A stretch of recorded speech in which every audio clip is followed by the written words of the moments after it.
Sorry. Audio. Please wear your headphones.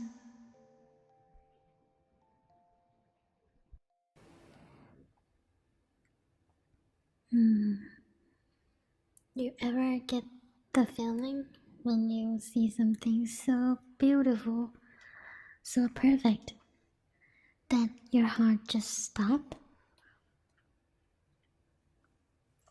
That was me the moment I saw her.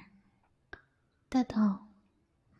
Sitting there in the corner of the dusty little antique store, tucked behind glass like a forgotten secret. I should have walked away. I really should have listened. I collect dolls. Always have. Not the porcelain kind you see in the modern shop. No, I love the old ones. The one that worth for the memory. Each of them has a story, a soul in a way. And then there was her. She didn't have a tag, no name, no price, just sat there. Eye glossy, dress slightly torn, hands pretty delicate for her time. The shopkeeper didn't even remember putting her out. But I guess that my luck. I took her home right away. The first night was strange. I kept hearing tapping, like tiny finger tapping against the wood. At first I thought maybe the branch against the window, but the tapping wasn't really from the window. It was inside the room. So I do the brave thing. I turned the lights on. Nothing. Except she wasn't sitting where I left her. I laughed it out at first. I mean, what else could I do? Dolls don't move on their own. That's what it usually is. But then, the mirror has some writing on it. Fuck up letter. Like someone had breathed on it from the inside. Just one word. Stay. I try to brush it off. I clean the mirror. I lock the display case. But the doll, she still moves. Sometimes just an inch. Sometimes across the room. And then I started dreaming. Horrible dreams. A girl trapped, crying, reaching out with sewn together hand. Her mouth snitch. It just shut. I start hearing things during that day too. Whisper, shouts, laughing, sometimes soft lullabies in a language I don't speak. So I did what any rational person would do.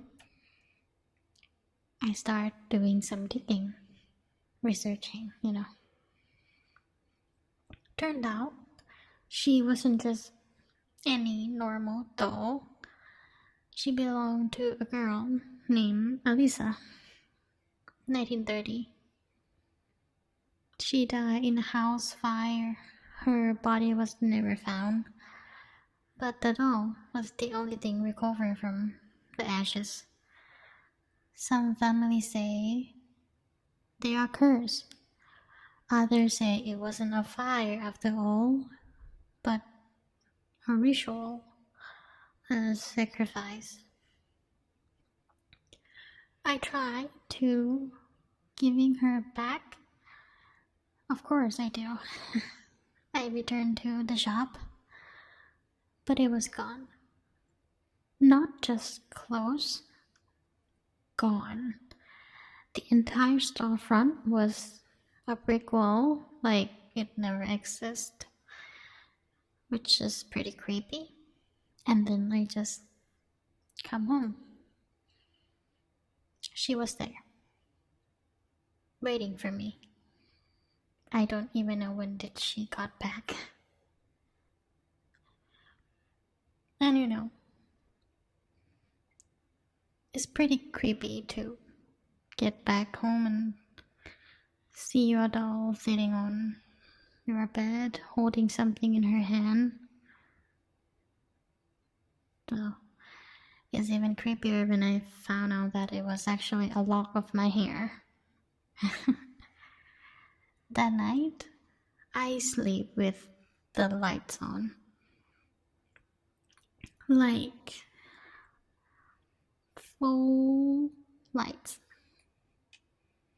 And I still woke up cold, very cold. The lights start to flickering, the air thick, and she was sleeping, I guess, right beside me, whispering. Her mouth didn't move though, but I do heard her. She said, "Don't leave me," or something like that. I still try. I try everything. Salt, sage, smoke candles. And then I called a spiritual medium. They wouldn't come. Said my aura was already claimed. Told me to get rid of the doll immediately. But I mean, how? Cause I tried bury her, burn her, seal her in iron, put her in a box, throw her under the water.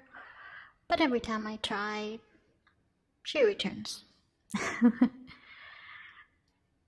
She's not just a doll anymore.